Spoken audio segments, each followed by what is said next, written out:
25 को यूपी के बांदा जिले की रहने वाली लड़की को, जिसका नाम शहजादी खान होता है, शहजादी को अबू धाबी की जेल में फांसी दे दी जाती है।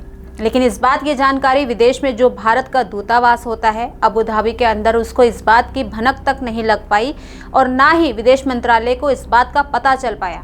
लड़की के माँ बाप बहुत ज़्यादा परेशान थे। वो अपनी बेटी की जानकारी जुटाने की कोशिश लगातार कर रहे थे, जो कि विदेश जेल में बंद थी, कि आखिरकार उनकी बेटी किस हाल में है, क्या उसको फांसी दे दी गई है या नहीं दी गई है।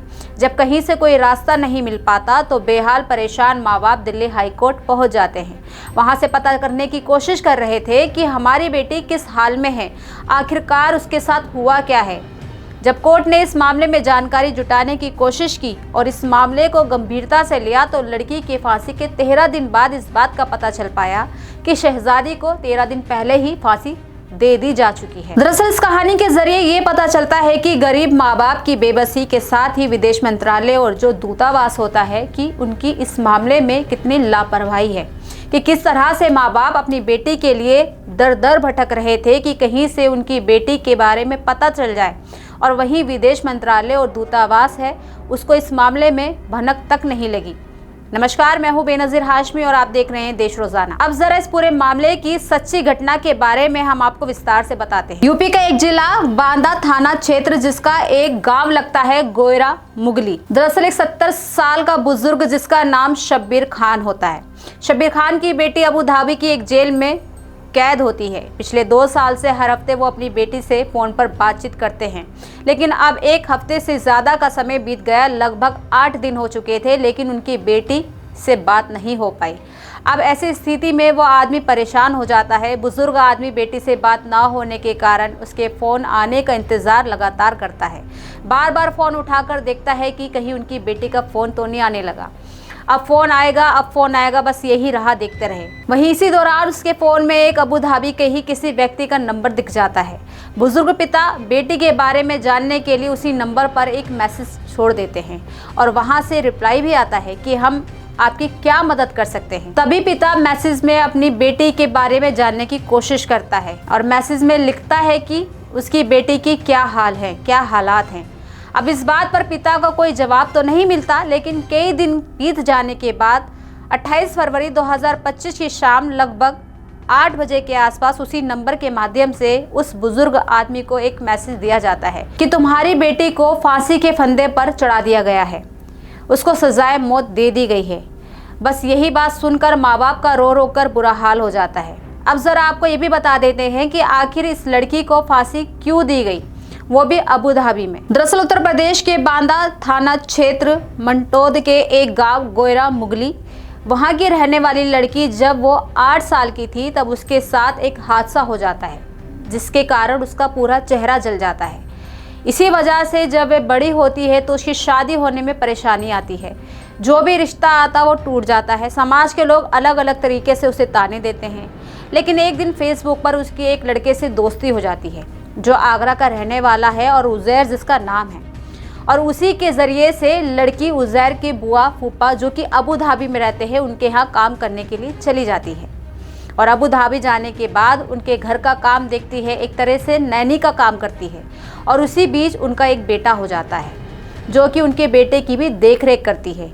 लेकिन एक दिन उसके 4 महीने की बेटे की मौत हो जाती है और मौत का सारा इल्ज़ाम आ जाता है इस लड़की पर जिसका नाम शहजादी है। हालांकि लड़की ने अपने माँ बाप से साफ बताया था कि बच्चे को एक इंजेक्शन दिया गया था, जिसके बाद से उसकी तबीयत बिगड़ जाती है और उसकी मौत हो जाती है। लेकिन उधर बच्चे के माँ बाप का कहना है, जो कि बच्चे की माँ अबू धाबी में कॉलेज में प्रोफेसर होती है और बच्चे के पिता जो कि एक कंपनी में जॉब करता है, उन्होंने पुलिस को फ़ोन किया और बच्चे की मौत का सारा इल्ज़ाम शहजादी पे लगा दिया। पुलिस 10 फरवरी को लड़की को उठाकर ले जाती है और जेल में बंद कर देती है और इस मामले में निचली अदालत में फांसी का फैसला सुना दिया जाता है। इसी बीच लड़की का एक दिन अपने बूढ़े माँ बाप के पास फ़ोन भी आता है, जिसमें वो कहती है कि शायद आज के बाद हमारी बात नहीं हो पाएगी, मुझे अलग कमरे में बंद कर दिया गया है, अब कभी भी मुझे फांसी की सजा दी जा सकती है। जरा आप भी सुनिए ये ऑडियो। हमारा टाइम खत्म हो गया बस। अरे नहीं बेटा, ऐसे नहीं, अल्लाह लगा ना ना ना, ले बात कर मेरे से। ये दुआ करिए अल्लाह ताला, अल्लाह ताला आसमान की लाज रख ले माँ। हाँ बेटा कुछ कहा किन्ने कहा बता हाँ बेटा। बताइए तुम्हें। बस टाइम नहीं है हमारे पास, बस टाइम खत्म है, पता नहीं दोबारा फोन कर पाएंगे नहीं कर पाएंगे। वहीं शहजादी के पिता का आरोप है कि भारतीय सरकार ने इस मामले में उनकी कोई मदद नहीं की। परिवार का कहना है कि उन्होंने सरकार से कई बार अपील की। बूढ़े माँ बाप ने अपनी बेटी को इंसाफ दिलाने के लिए तमाम कोशिशें की, फिर चाहे वकील हो, देश के राष्ट्रपति हो, प्रधानमंत्री हो, यूपी के सीएम योगी आदित्यनाथ हो या फिर कोई भी सामाजिक संस्था हो जहां उन्होंने जाकर अपनी मदद की गुहार ना लगाई हो। कहीं से उनको कोई सफलता हासिल नहीं हो पाई, क्योंकि गरीब परिवार था तो वकील हायर करने और कानूनी सहायता लेने के लिए उनके पास पर्याप्त संसाधन भी नहीं थे जिससे वे अपनी बेटी को न्याय दिला सके। वहीं विदेश मंत्रालय ने बताया कि भारतीय दूतावास ने शहजादी को हर संभव कानूनी सहायता दी। यूएई सरकार के पास दया याचिका भी लगाई, क्षमा की अर्जी भी दी गई, लेकिन वहां के कानून के मुताबिक उसे 28 फरवरी को सजा दे दी गई है, जो घटना हिला देने वाली है। अब ये प्रवासी भारतीयों के लिए एक बड़ा सवाल है। शहजादी खान की फांसी ने प्रवासी भारतीयों की सुरक्षा और उनके कानूनी अधिकारों पर सवाल खड़ा कर दिया है। परिवार को ना तो सरकार से मदद मिली और ना ही सामाजिक संगठनों से कोई समर्थन मिल पाया। यह मामला विदेशों में काम करने वाले भारतीय नागरिकों के लिए एक चेतावनी कि उन्हें कानूनी मामलों में पूरी सतर्कता बरतनी चाहिए। रही बात सरकार की, तो सरकार को भी ऐसे मामलों में एक्टिव भूमिका निभानी चाहिए। हमारे साथ जुड़े रहने के लिए देखते रहिए देश रोजाना का यूट्यूब चैनल सब्सक्राइब कीजिए। साथ ही देश रोजाना की खबरें सबसे पहले देखने के लिए प्रेस कीजिए बेल आइकन।